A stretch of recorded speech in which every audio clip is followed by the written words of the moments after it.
Cher aficionado de la science-fiction, l'heure est grave. As-tu senti cette fluctuation dans la force depuis début novembre? Toi, qui es un fan absolu de space opera. Toi, qui ne t'es jamais remis de la fin de Battlestar Galactica.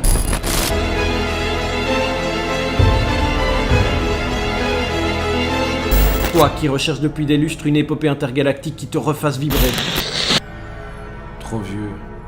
Cluedo dans l'espace, non merci. Naze.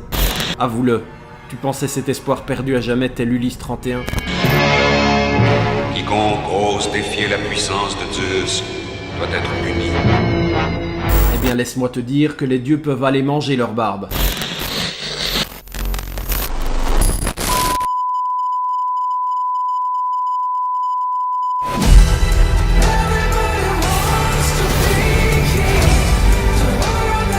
No idea what you're playing with here.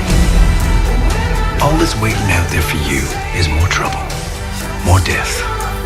C'est LA série que tous les Sci-Fi lovers attendaient avec impatience. Une méga production commandée par la chaîne américaine Sci-Fi et qualifiée par son PDG de projet le plus ambitieux de l'histoire de la chaîne.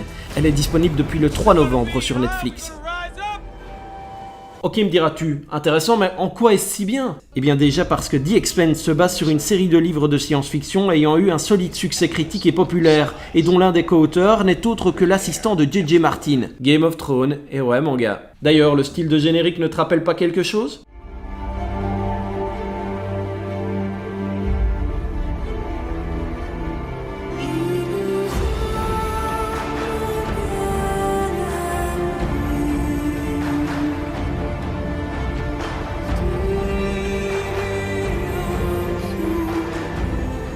Bref, le scénario se compose de 3 histoires qui s'entremêlent habilement. D'une part, l'équipage d'un cargo spatial qui fait face à un mystérieux appel de détresse dans l'espace. Mais également un détective chargé d'enquêter sur la disparition d'une riche héritière. Et enfin, un haut responsable du gouvernement terrien qui cherche à éviter une guerre globale.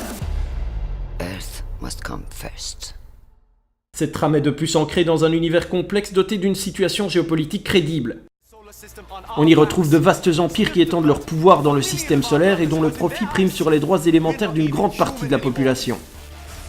Il y a également une tension grandissante et une escalade des provocations entre ces deux empires qui fait craindre une guerre à grande échelle. Et puis il y a une autre menace plus mystérieuse mais qui risque de mettre tout le monde en danger. Bref, le tout se passe dans un futur très détaillé et dont l'inspiration entre directement dans la continuité de notre présent. Les moyens de communication par exemple, le transport, l'habitat. Et ajouter à cela encore des acteurs certes pas forcément hyper connus mais convaincants dans leurs rôles respectifs. Et surtout, des effets spéciaux dignes des grosses productions. Enfin une série spatiale qui assume pleinement ses ambitions. Bref, vous l'aurez compris, je la recommande très chaudement. Personnellement, j'ai vu les 10 épisodes de 40 minutes en 2 jours, c'est pour vous dire à quel point elle m'a scotché, et puis je les ai re-regardés parce que chaque élément est important. Sachez également que vu le succès de la série, une 2e saison a d'ores et déjà été tournée et qu'elle sera diffusée début février sur la chaîne Sci-Fi, en espérant qu'elle arrive rapidement chez nous sur Netflix. Voilà, j'espère vous avoir donné envie de regarder cette série. N'hésitez pas à me laisser un commentaire pour me dire ce que vous en avez pensé. En attendant, comme d'habitude, vous pouvez me suivre sur Facebook, sur Twitter et sur ma chaîne YouTube, et puis on se retrouve bientôt pour une autre vidéo.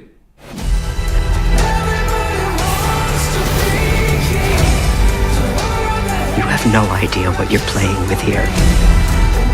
All that's waiting out there for you is more trouble, more death.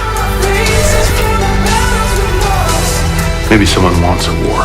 If you want to stop it, let's go. We are fighting for something precious here. What's it gonna be, huh? We gonna rise up?